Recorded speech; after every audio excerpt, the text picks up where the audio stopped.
She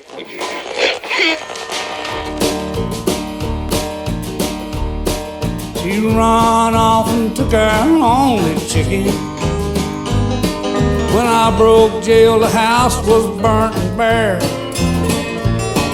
The Japs moved the plant back to Osaki. Some days life just don't seem that fair. I don't even care, I'm telling you, I just don't give a damn. I gave all my best years to that woman. All she gave me was mouths to feed. A miracle straight from the loins of Jesus. Since Charlie blew off both my test tubes. 1969, Cameron Bay, it was a massacre. Alright people, you guys are watching and or listening to another Nomadic Coal video for your guys' entertainment. Be sure you guys leave a like, leave a comment, share, and subscribe. Today I'm going to tell you why socialism will not work in the United States of America. Here's why.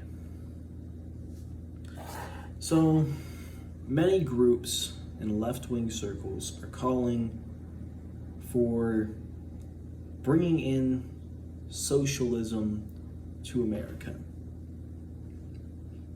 On paper, to a lot of people, these ideas of socialism, of redistributing wealth, trying to close the income gap, of closing the imaginary wage gap, of basically having free stuff given to you by the government. Sounds like a good idea on paper. However, I'm here to tell you that this lie is not what it sounds like. What this lie is actually is a grab for more government power, despite many leftists wanting to not be oppressed by the government, by politicians. They would rather have more power given to the government for some very strange reason. And I'm going to tell you how that is done. But first I want to say this. See, many so-called socialists that are fighting for the socialist revolution in America are ignorant to the fact that America already has some socialist, I'll put in quotation marks, policies that they would agree with. For example, America has welfare programs for the poor. America has unemployment for those who have recently been unemployed. America has Social Security for the elderly. America has discounted housing that is for poor people, and is called Section 8. America has unions, and we've had unions for a while, since the 1900s. And America has a fair wage for all people of all skin colors, of all ethnicities, and of all backgrounds.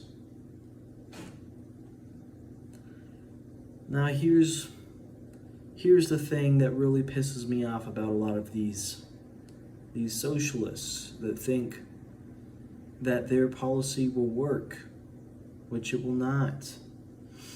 They are also unaware of the damages of socialism, and that it is a bridge to communism.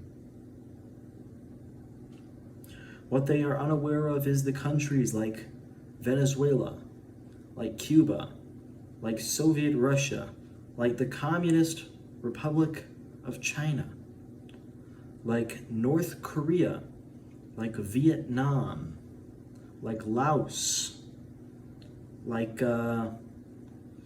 another socialist country, like Nazi Germany.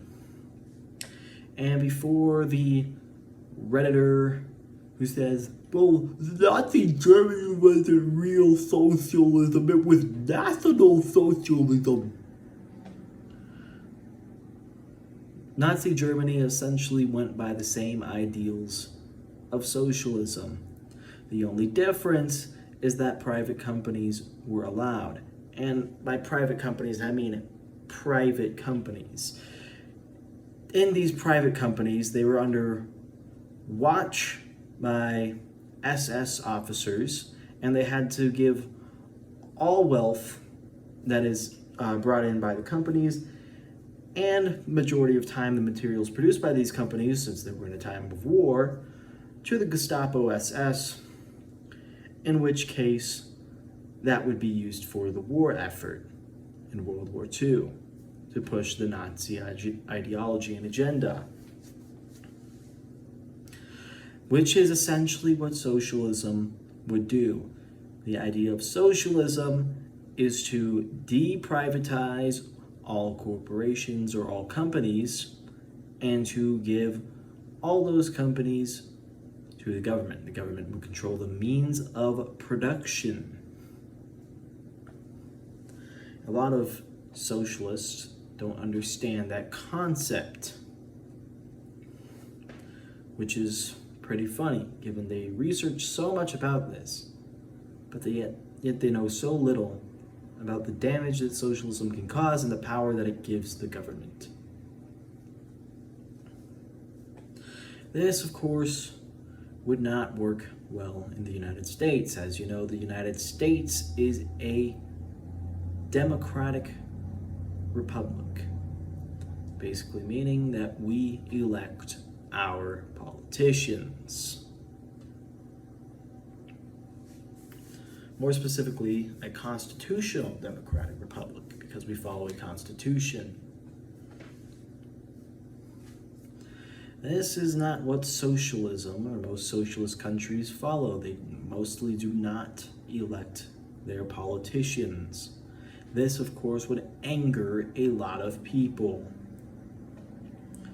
Of course, some socialists will say, well, what about Norway and Sweden and these countries that are socialist countries that are good because they have good schools and stuff?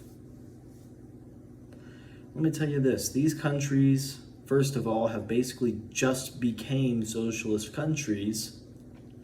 Second of all, Norway censored freedom of speech already, so it's already heading down a bad direction. And lastly, these countries aren't technically socialist countries, but social democracies, which means they still do elect their politicians, at least for now. We're yet to see in the future if they continue to elect politicians or not. Another reason this will not work in America is because the government will control all business and all private property. Controlling all business will mean that majority of the wealth is not going to end up in your pocket. Instead, majority of the wealth, it won't even end up in a businessman's pocket, but rather, majority of the wealth will end up in the government's pocket, in which they will do whatever they want because they don't get elected.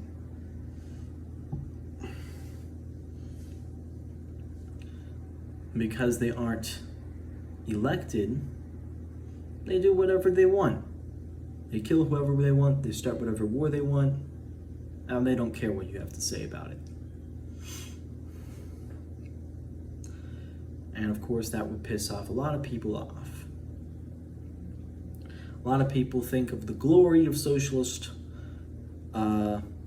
uprisings and revolutions, but most of these people are actually anarchists who want the revolution part but have no want for the actual government eventually having to take over. And when a government has to be established under a socialist system, the government usually has corruption and takes advantage of that. Takes advantage of the power that it was given. Also, if you really care so much about welfare and unions as a socialist, would it not be better and a lot easier to work within the system and instead rather push for unions and welfare rather than pushing to flip the entire system on its head, uprise a system that's worked well in the past? Currently, I would say it's not working, but that is the fault of runaway capitalism and crony capitalism. But instead, would it not be better to fight for the actual cause, the specific cause that you want, rather than to fight for changing the entire system and potentially putting yourself in a bad spot? And that's just my logic. So if socialists want to really push for America becoming a socialist country, I hate to say it, but it's not going to work out in your favor. The government's going to take your money. They're going to take your property. I know some of you guys don't care about having a property because you guys mostly live in college dorms and apartments. But one of these days, you're going to want your own property. You're going to want your own piece of land. I promise you.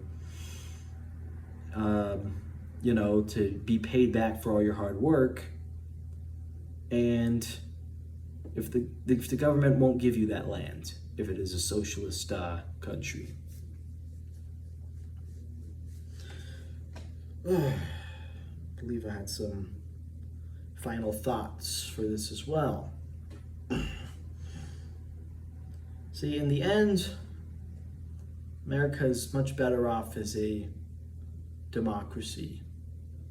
Is much better off not being a socialist Star Trek utopia. A lot of kids, you see, the thing that really worries me is that 70% of this Gen Z generation want socialism. The thing is, only 13% of them work, an actual job. So it's really something you have to think about, and it's something that should be worrying a lot of people.